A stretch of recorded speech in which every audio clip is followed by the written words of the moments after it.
Welcome to the cucumber patch. Let's get those vines producing like never before. It is the third week of July. You walk out to the cucumber patch behind the barn. The vines have taken over everything in sight. They have climbed the fence, spilled over into the bean rows. They buried themselves 3 feet deep into a tangle of leaf and stem. The plant looks like it is thriving. Thick, dark green, every inch of trellis covered. You reach into the leaves to find the cucumbers. You cannot see them at first. You have to part the leaves with both hands. When you finally find them, half are yellow and swollen. They are hidden so deep in the shade you missed picking them 3 days ago. The ones you do find are bitter at the stem end. The lower leaves, closest to the soil, have gone pale with a dusty white coating. That coating was not there 2 weeks back. A few of the lower leaves have curled up and died altogether. You walk back to the porch and wonder what went wrong. You watered faithfully. You fed the soil. The vine looks like the healthiest plant in the whole garden. Don't worry if you neighbor's plant seems better. We'll fix that. Yet you are pulling fewer good cucumbers than your neighbor's scrawny plant. Now, I want you to sit with this. A cucumber vine, left to grow naturally, does not give a steady, clean harvest. It gives you a wall of leaves, 100 competing side vines, all reaching for the same patch of sun. Fruit buried so deep in shade half rots or turns bitter before you see it. The plant tries to do one thing only: cover as much ground as it can, and set as many seeds as it can in many directions. It does not care if you can find the cucumbers. It does not care if leaves touching wet soil breed mildew. But the gardener who knows the old way does something different. He decides where the vine is allowed to grow and where not. He opens up the canopy so sun and air can move through it. He takes the lower leaves off before soil splashes disease onto them. In doing those few careful things, season after season, he turns a tangled, mildewed mess into a clean, productive vine.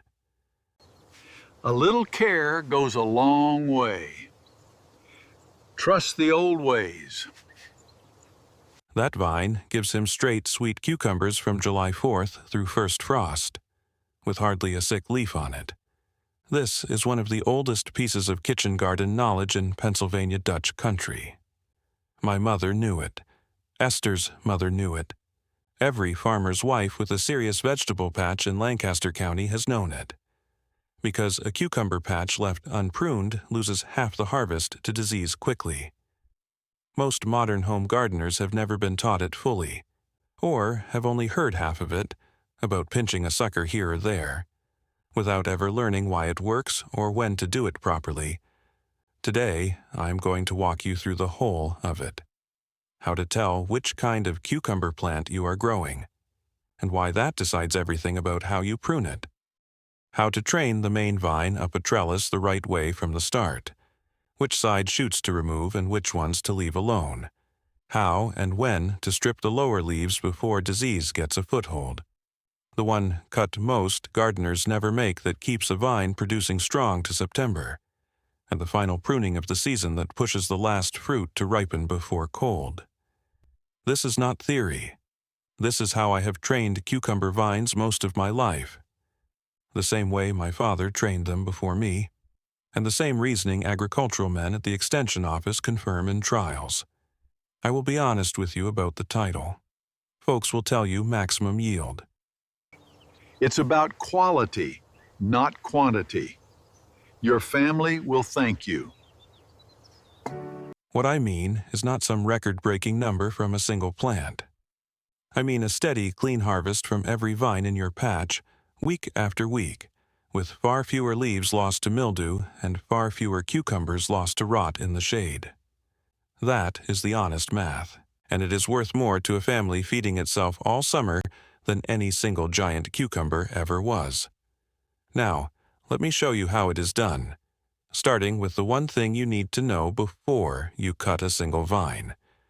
Let me first tell you about the two kinds of cucumber plants, because the pruning is not the same for both. And if you prune the wrong way on the wrong kind, you will cut off the very vine that was about to feed you.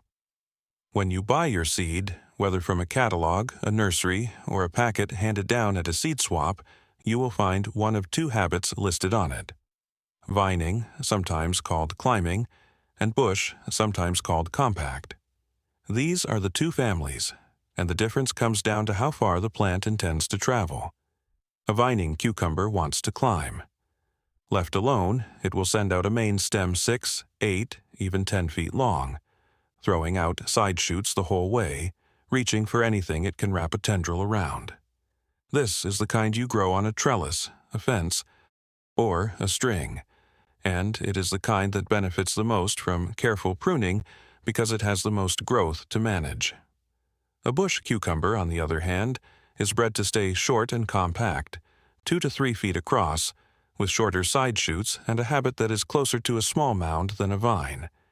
It still needs some attention, but nowhere near as much as its climbing cousin. Vining cucumbers need a trellis. Let's guide them right. Most of what I am going to show you today is built around the vining kind, since that is what most serious kitchen gardens grow, and since that is where the old pruning knowledge does its real work. Now, let me tell you the anatomy of the plant, because once you know the parts, the cutting becomes plain instead of guesswork. The main stem is the central vine, the one that grew first out of the seed and that you trained up your trellis or your string from the start. It is the backbone of the whole plant, and you protect it above everything else.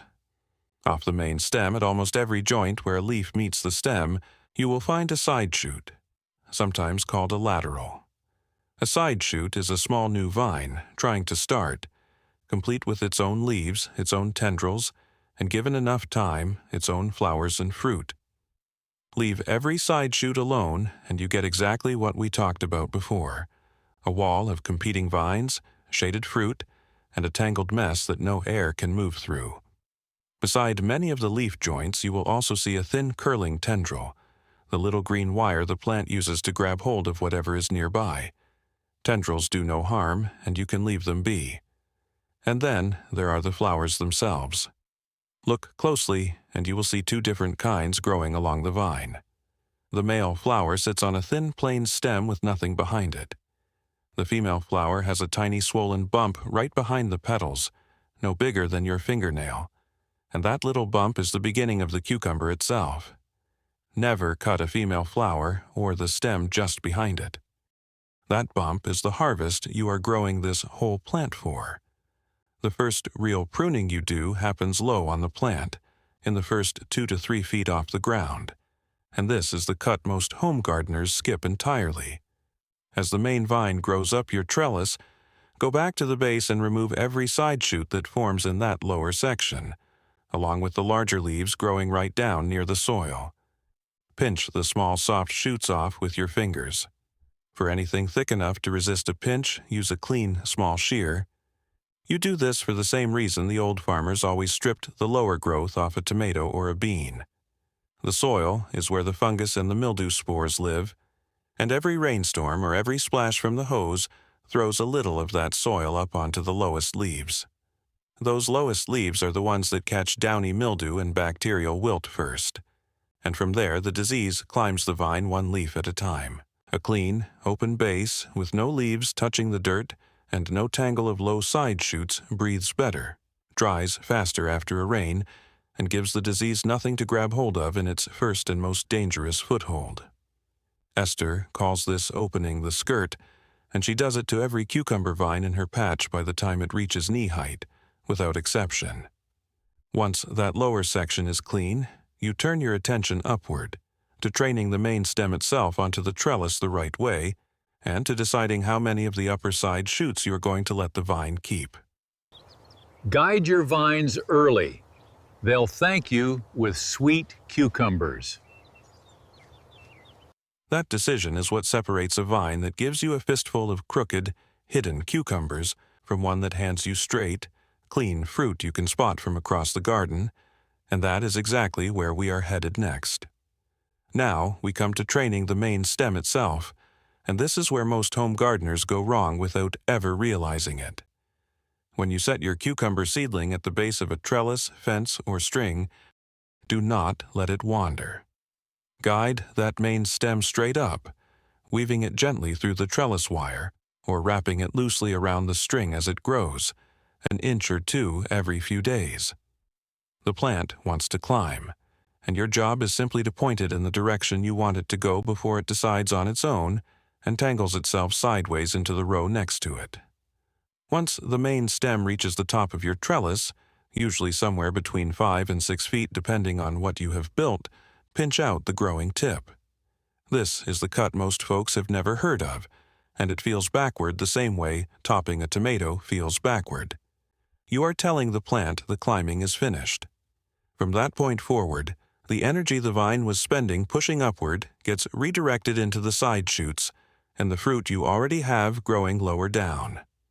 A vine that runs out of trellis and keeps trying to climb into thin air wastes a surprising amount of strength on growth that goes nowhere useful. Above that lower skirt we cleaned out earlier, you do not strip every side shoot the way you did near the base. Here, the old method is more particular.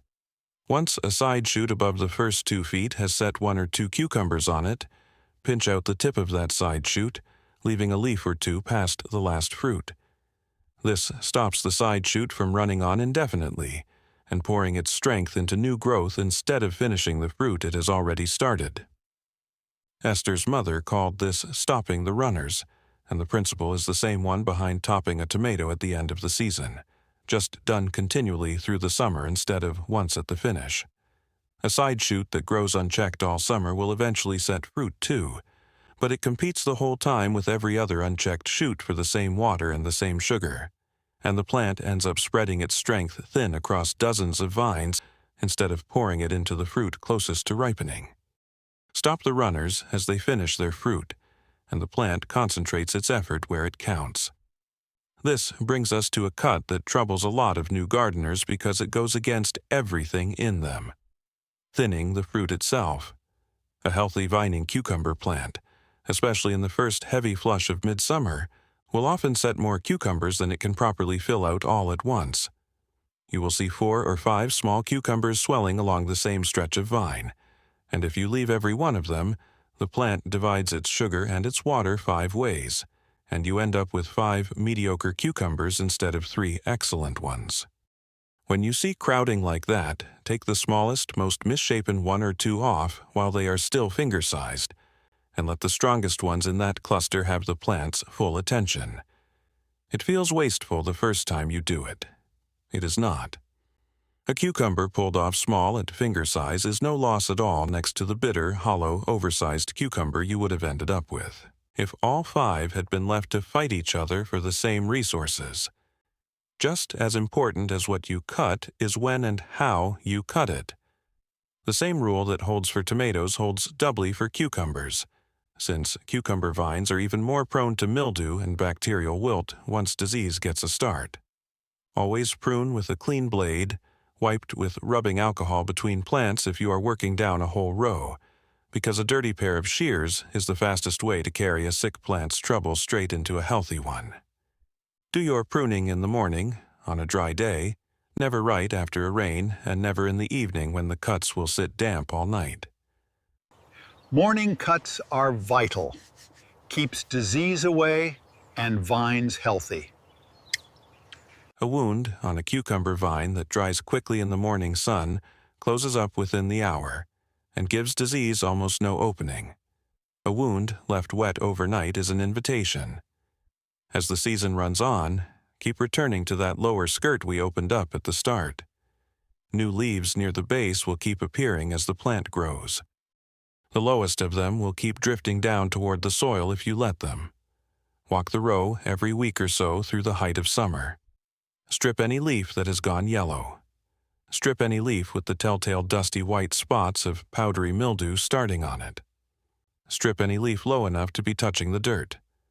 Removing a sick leaf the moment you see it stops that single spot from spreading spores up the rest of the vine. A vine kept clean down low. All season is a vine that keeps producing strong leaves and strong fruit clear into September. This continues right up to the one final cut of the year that we will get to next.